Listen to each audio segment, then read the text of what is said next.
তো আসলে যেহেতু আমি সিলেটের আমি স্টিল এখন স্টিলের কোচ, তো আসলে তখন আসলে এটা আপনাদের সাথে না বলাই ভালো। দেখেন এখন যে পরিস্থিতি বা আমাদের যে শিডিউল যে আপনি ধরেন, তারপর আবার এনসিএল 4 ডে আছে, তো আমার কাছে মনে হয় যে কিছুটা হলে আমাদের ম্যানেজ করা উচিত, বিকজ অফ এর আগে কিন্তু কখনো বিপিএল এর আগে এরকম একটা টুর্নামেন্ট হয় না। যেহেতু এই টুর্নামেন্টটা হচ্ছে, আমি মনে করি যে আমাদের যারা প্লেয়ার আছে, অনেক প্লেয়ার আছে যে আমরা চিনি না, অনেক সময় বিপিএল এ যে সে অনেকে আপনারা দেখছেন। তো এই টুর্নামেন্ট আমি মনে করি যারা ইয়াং প্লেয়ার আছে, অনেক প্লেয়ার আছে, আননোন প্লেয়ার আছে, যেহেতু প্রত্যেকটা ডিভিশন প্লেয়ার খেলবে, তো আমি মনে করি এটা আসলে সাধুবাদ জানানো উচিত। ভাই মেট্রো 4 ডে টিম কি থাকতেছে? আসলে এটা আমি এখনো বলতে পারবো না, বাট যেহেতু এখন টি-20 আমাকে দায়িত্ব দেওয়া হচ্ছে, চেষ্টা করবো যাতে মেট্রো টি-20 কী করে, এটা এটাই আমি দেখতেছি। আসলে 4 ডেতে আসে কিনা এটা এখনো বলতে পারবো না। মানে অনেক ক্রিকেটে এসএলএ দেখতে পাচ্ছি যে কিছু ডোমেস্টিক অনেক ক্রিকেটে খেলে, যেমন এক্সাম্পল দিয়ে যদি বলি আইচ মোল্লার কথা, এরকম অনেক পুরো ক্রিকেটার আছে যারা কোনো দলের সুযোগ পায়নি। আবার অনেক ক্রিকেটকে দেখছে যারা হয়তো বা একেবারে ক্যারিয়ার শেষ পর্যায়ে আছে, তারা খেলছে। মানে এটা কি আপনার কাছে পজিটিভ মনে হয় যে যারা তরুণ তারা দেখেন এই টুর্নামেন্টটা যেহেতু এটা সেকেন্ড টাইম, তো হয়তো বা আস্তে আস্তে জিনিসটা ডেভেলপ করবে। তো আমি মনে করি এখন যেহেতু আপনি প্রত্যেকটা ডিভিশনের চাহিদা ওদের বেস্ট প্লেয়ারগুলো খেলাতে, তো যেহেতু এটা ডিভিশন বেস খেলাটা হয়, তো আমি মনে করি যে এজ এ সিনিয়র আমি বলি মাহমুদ রিয়াদ খেলতেছে বা মুশফিকুর খেলতেছে, যে আমাদের অনেক ইয়াং প্লেয়ার আছে। তো মাহমুদ রিয়াদ অনেকদিন টি-20 খেলছে, মুশফিকুর রহিমও খেলেছে, ওদের কাছে যে আমাদের ইয়াং প্লেয়ার যারা আছে অনেক কিছু শিখতে পারে। তো আমি মনে করি এটা একটা ভালো দিক, but at the same time আমাদের কিন্তু ইয়াং প্লেয়াররাও খেলতেছে। আপনি যদি আইএস মোলার কথা বলেন বা আমাদের বিভিন্ন ডিভিশন বিভিন্ন ইয়াং প্লেয়ার আছে, আর কিছু প্লেয়ার আমি নিজেও দেখছি যে আমাদের একটা ছেলে আছে সিলেটের মাজেদ, খুব পটেনশিয়াল। তো আমি মনে করি টুর্নামেন্টটা যদি আমরা সফলভাবে করতে পারি, আর কিছু প্লেয়ার অবশ্যই টি-20 জন্য রেডি হয়ে আসবে। মানে ওভারঅল প্রস্তুতির জন্য আর কি যে ধরনের প্র্যাকটিস ফ্যাসিলিটি একটা বিসিবি থেকে আপনাদের প্রতিটা ডিভিশনকে একটা অ্যামাউন্ট দেওয়া হয়েছে ফর প্রিপারেশন, মানে সেটা দিয়ে আপনারা বল টল এভরিথিং সবকিছু কি আপনারা প্রপারলি পাচ্ছেন বা সব প্রপারলি? দেখেন আমি তো যেহেতু মেট্রোর সাথে কাজ করতেছি এবার, তো আমি আসলে এক সপ্তাহ ধরে আসছি। তো এক সপ্তাহে আমি যতটুকু দেখছি, আমি যত ফেসিলিটি যা আছে আমরা সব পাচ্ছি।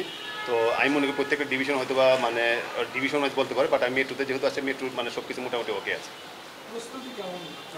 দেখেন এই জায়গায় আমাদের মেট্রো টিমের যদি আমি বলি বা ওভারঅল বলি, যে কিছু প্লেয়ার আমাদের এইচপিতে অনেকদিন ছিল, বা বাংলা টাইগার্স তো ছিল কিছু প্লেয়ার, আবার কিছু প্লেয়ার আপনি ধরেন আপনার ন্যাশনাল টিমেও ছিল। তার এছাড়া আপনি দেখেন বিসিবি থেকে যেটা আপনি এক মাসে একটা ট্রেনিং ক্যাম্প করা হয়। তো আমি মনে করি একটা প্লেয়ারের প্রিপেয়ারও, যেহেতু আমাদের প্রফেশনাল প্লেয়ার এই জায়গাতে আমার বিসিবির কিছু কন্ট্রাক্টেড প্লেয়ারও আছে, আপনার ফার্স্ট ক্লাস কন্ট্রাক্ট, ওরা তো সারা বছর প্র্যাকটিস করাটা উচিত। তো আমি যে প্রফেশনাল প্লেয়ার, সবার আসলে যে কোনো সিচুয়েশনে যে কোনো পরিস্থিতি রেডি থাকা উচিত।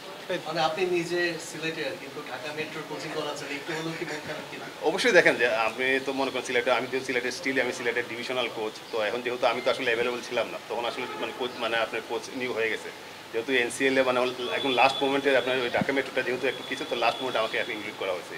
আর কিছু প্লেয়ার আমরা দেখতে পাচ্ছি যে যে ডিভিশনের প্লেয়ার ওই ডিভিশনে খেলছে না, যেমন ওই এক্সাম্পল দিয়ে মুশফিকের কথা যদি বলি, সে সিলেটের হয়ে গেছে। মানে আপনার কি মনে হয় যে যে ডিভিশন তো ওই ডিভিশনে খেলা উচিত কিনা, কি মনে হয়? দেখেন আমি যদি আমার কাছে মনে হয় যে ডিভিশন থেকে ইম্পর্টেন্সের প্লেয়ারটা আসলে সুযোগ পাচ্ছে কিনা। আমি যদি মুশফিকুর রহিম কথা বলি, মুশফিক কিন্তু আপনি দেখবেন যে সিলেটের কোনো একটা সিলেটে হয় কিন্তু সে এনসিএল খেলছে। তো সব কিছু মিলে আমি মনে করি আসলে সুযোগ পাওয়াটা ইম্পর্টেন্ট। আপনি দেখবেন যে সিলেটে অনেক প্লেয়ার বেশি, বা চিটাংয়ে কম, আবার চিটাংয়ে অনেক প্লেয়ার বেশি, যদি ইকুয়াল করা হয় তাহলে টুর্নামেন্টটাও ভালো হবে, আপনার আসলে প্লেয়ারের জন্য একটা অপরচুনিটিও তৈরি হবে। দীর্ঘদিন পর বগুড়া রাজশাহীতেও খেলা হচ্ছে, এটা আসলে এনসিএলটার উন্মাদনা বা এক্সাইটমেন্টটাকে আরও বাড়াবে? অবশ্যই, কারণ দেখেন আপনি যদি আমি মনে করি যে বিপিএলের আদলে যেহেতু এই টুর্নামেন্টটা হচ্ছে, তো কোনো এক সময় দেখবেন যে আমাদের যে ডোমেস্টিক যে আপনার 8টা ডিভিশন, যে ডিভিশনগুলো খেলা হচ্ছে, ডিভিশনে কিন্তু আমাদের কিন্তু এখনও স্টিল একটা এক্সাইটমেন্ট চলে আসে, যে আসলে তখন কিন্তু আপনার রংপুরের সাথে সিলেটের খেলা, সিলেটের সাথে ওর তখন কিন্তু অন্যরকম একটা, যেহেতু আপনার রাজশাহী বলেন, বগুড়া বলেন বা সিলেটে খেলা হচ্ছে, তো এটা আসলে সবচেয়ে বড় কথা হচ্ছে যে বিপিএলের আগে এরকম একটা টুর্নামেন্ট ছেলেদের প্রিপারেশন সব কিছু মিলে আমি মনে করি যে খুব একটা ভালো একটা দিক এটা। একটা শেষ প্রশ্ন ছিল, ঢাকা মেট্রোর কোন ইয়াং ক্রিকেটারটা আপনাকে এখন পর্যন্ত মুগ্ধ করছে, আর আপনার কাছে মনে হয় যে এবার এনসিএল ভালো কিছু করবে? দেখেন এই জায়গায় বেশ কিছু ইয়াং প্লেয়ার আছে। আমি যদি বলি রাকিবুলের কথা বলতে পারি। রাকিবুল আপনার আমাদের আপনার টি-20 যেটা খেলতে গেছিলাম, আপনি অস্ট্রেলিয়াতে খুব ভালো বোলিং করছে। রাকিবুল আছে, আপনার আয়েস মোল্লা আছে, বেশ কিছু ইয়াং প্লেয়ার আছে। আমি মনে করি Rakibul one of the best player হতে পারে টুর্নামেন্টে। যখন খেলবেন তখন কেমন লাগে? তখন অবশ্যই আসলে যেহেতু আমি সিলেটের আমি স্টিল এখন স্টিলের কোচ, তো আসলে তখন আসলে এটা আপনাদের সাথে না বলাই ভালো।